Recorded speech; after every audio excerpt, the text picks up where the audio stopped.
Ketika Pak Aris melihat ke atas, ternyata sosok pocong yang ia temui dalam mimpinya berada tepat di atasnya.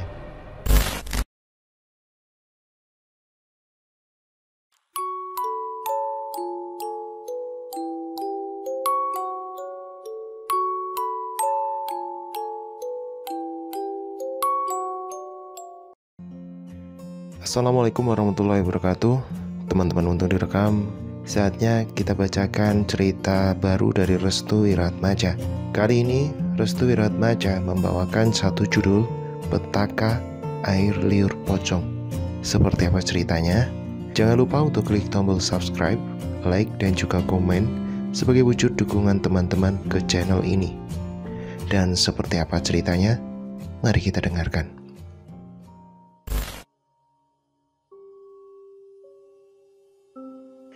Cerita ini merupakan salah satu cerita yang diadaptasi dari sosial yang berkembang di masyarakat, tepatnya di Jawa Barat pada era 2000-an.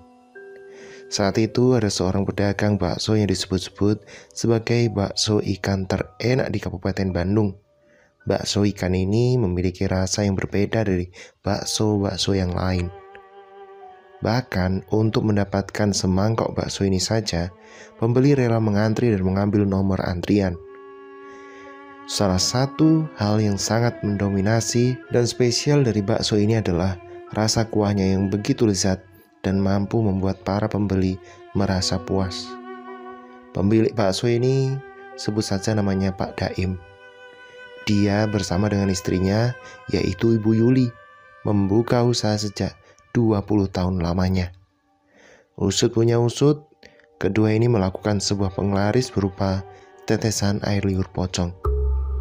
Bandung, Juli 2010. Saat itu tetangga Pak Daim bernama Pak Aris berkunjung di rumahnya. Pak Aris seringkali mensuplai bahan baku pembuatan bakso, yaitu ikan. Karena memang Pak Aris dekat dengan Pak Daim, ia sudah terbiasa menunggu Pak Daim di luaran sambil membawa 10 kilo ikan tenggiri. Awalnya, Pak Aris ini sangat penasaran mengapa Pak Daim bisa selaris ini.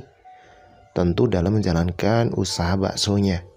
Dan akhirnya ketika ada kesempatan untuk ngobrol bersama, Pak Daim pun mencoba untuk memberitahu mengenai rasa dari kuah bakso ikannya. Kuah bakso ini sangat langka loh. Bahkan tidak semua orang bisa mendapatkan kuahnya, Pak, ucap Pak Daim.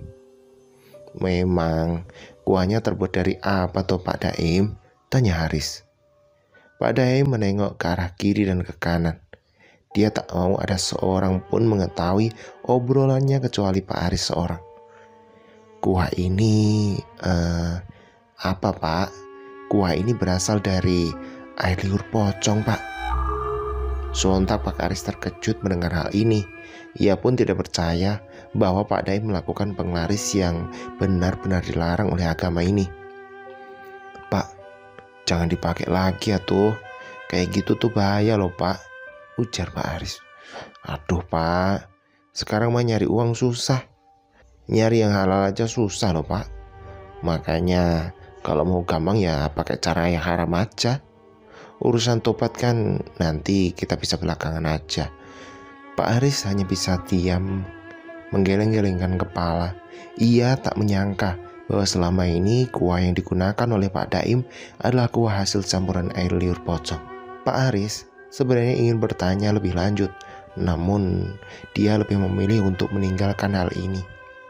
Pak Daim meminta juga kepada Pak Aris untuk tidak memberitahu warga mengenai hal ini. Pak Aris hanya bisa terdiam. Dia tidak yakin bahwa usaha yang dilakukan dengan cara haram ini akan berhasil dengan sempurna.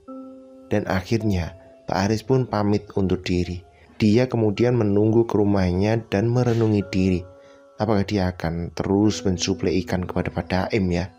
Kegundahan hatinya semakin meningkat, manakala ia dibuat pilihan yang sangat sulit. Kedua pilihan itu adalah melaporkan Pak Daim dan menghentikan suplai ikannya kepada Pak Daim, atau mendiamkannya dan terus mensuplai ikan itu. Dia pun terus memikirkan hal ini dan sampai akhirnya tertidur. Dalam tidurnya, Pak Aris bermimpi dikejar-kejar pocong.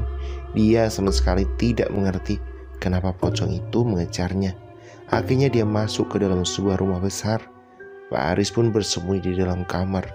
Dan ketika dia bersembunyi di sana, Pak Aris mendengar suara rintian minta tolong. Pak, tolong aku Pak, tolong. Suara itu begitu familiar. Dia ingat suara itu adalah suara orang yang dikenalnya. Pak Aris pun membalikkan tubuhnya ke belakang. Namun tiba-tiba Pak Aris melihat Pak Daim dan juga Ibu Yuli yang sedang diikat dan wajahnya penuh dengan belatung dan ulat. Tepat di belakang mereka berdua, Pak Aris melihat sosok pocong itu tengah berdiri tegak. Pak Daim dan Bu Yuli merintih kesakitan. Mereka berdua meminta tolong kepada Pak Aris. Namun ketika Pak Aris ingin mendekat, tiba-tiba sosok pocong itu menghalanginya. Pak Aris pun langsung terdiam dan akhirnya terbangun dari tempat tidurnya. Saat terbangun, dia di tengah malam. Ia pun melihat jam dinding sudah berada di pukul 2 pagi. Karena rasa gundah dan takut yang amat sangat besar, ia pun menuju kamar mandi untuk mengambil air wudhu. Namun, baru saja ia keluar dari kamar mandi, betapa terkejutnya Pak Aris melihat banyak sekali ulat dan belatung terjatuh di lantai. Ketika Pak Aris melihat ke atas, ternyata sosok pocong yang ia temui dalam mimpinya berada tepat di atasnya. Pak Aris pun langsung berteriak dan kembali ke kamarnya. Ia pun segera membangunkan istrinya yang sedang tidur. Tetapi ketika istrinya menoleh ke arahnya, tiba-tiba wajahnya berubah menjadi sangat menakutkan. Pak Aris pun ketakutan. Ia pun menuju ke arah pojok kamar sambil menutupi wajahnya. Di sela-sela ketakutannya, ada sentuhan yang dingin menyentuh tangan kanannya. Papa kenapa? Pak Aris pun pelan-pelan menurunkan bantal dan benar saja, itu adalah istrinya, Bu Rahma. Bapak mimpi buruk ya? Tanya Bu Rahma. Bu, aku tadi habis lihat pocong di depan kamar. Terus wajah ibu juga penuh luka tadi pas waktu papa mau bangunkan, ucap Pak Aris dengan nada ketakutan. Pocong, Pak? Bapak mimpi buruk ya? Ibu tadi bangun gara-gara bapak teriak-teriak. Ibu kira bapak kenapa-napa. Bapak ada yang belum diceritain ke ibu ya? Bu Rahma pun membawa Pak Aris menuju tempat tidur. Saat itulah Pak Aris menceritakan hal yang sebenarnya terjadi. Tentu soal Pak Daim dan Bu Yuli.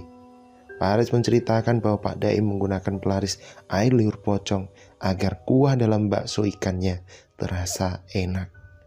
Setelah diberitahu, Bu Yuli pun terkejut. Ia kemudian menyuruh suaminya agar menghentikan suplai ikannya kepada Pak Daim dan Yuli. Loh bu, kita kan gak salah loh bu. Kenapa kita juga diteror? Kan aneh, tanya Pak Aris. Bu Yuli pun memberitahu kepada suaminya bahwa penglaris yang digunakan oleh Pak Daim sendiri masih sangat rahasia. Jadi jika ada jembatan menuju hal itu, bisa jadi Pak Aris akan terkena imbasnya. Mengetahui hal itu, Pak Aris pun semakin paham. Ia juga masih belum mengerti apa yang dilakukan Pak Daim dan Bu Yuli terhadap air liur pocong itu. Bu Rahma tidak mau ambil pusing.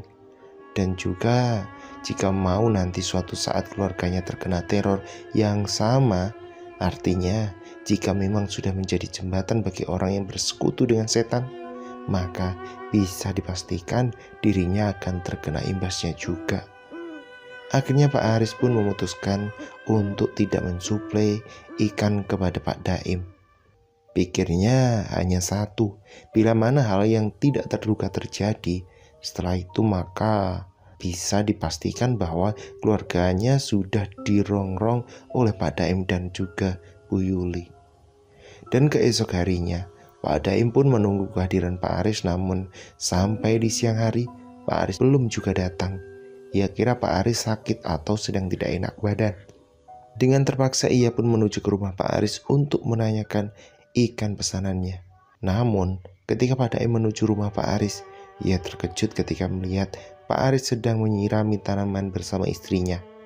Pak Daim pun langsung marah-marah karena menilai Pak Aris tidak konsisten dalam mensuplai ikan-ikan pesanannya. Dan dengan terpaksa, Pak Aris pun mengatakan bahwa untuk saat ini dan seterusnya, ia akan memutuskan kerjasama dan tidak mensuplai ikan lagi kepada Pak Daim. Tentu saja hal ini membuat Pak Daim kecewa. Namun Pak Daim sudah mengira bahwa Mbak Aris melakukan hal ini karena ia tidak mau terjerumus dalam petaka yang akan menimpanya. Prinsip Pak Daim masih sama, ia akan menghancurkan siapapun yang menghalangi jalannya. Dan malam harinya, Pak Daim menaruh sebuah bungkus kain putih yang telah dilapisi darah ayam cemani hitam yang diletakkan di dekat jendela rumah Pak Aris. Saat Ibu Rahma sedang melakukan sholat Isya di kamar sendiri, ia baru sadar bahwa hari sudah semakin malam. Dan anehnya, Bu Rahma merasakan bahwa seisi kamarnya berbeda. Ketika dirinya ingin bangkit untuk melepaskan sajadah, tiba-tiba sosok pocong dengan wajah penuh ulat dan belatung itu dengan menyebar bau busuk terjatuh tepat di hadapannya.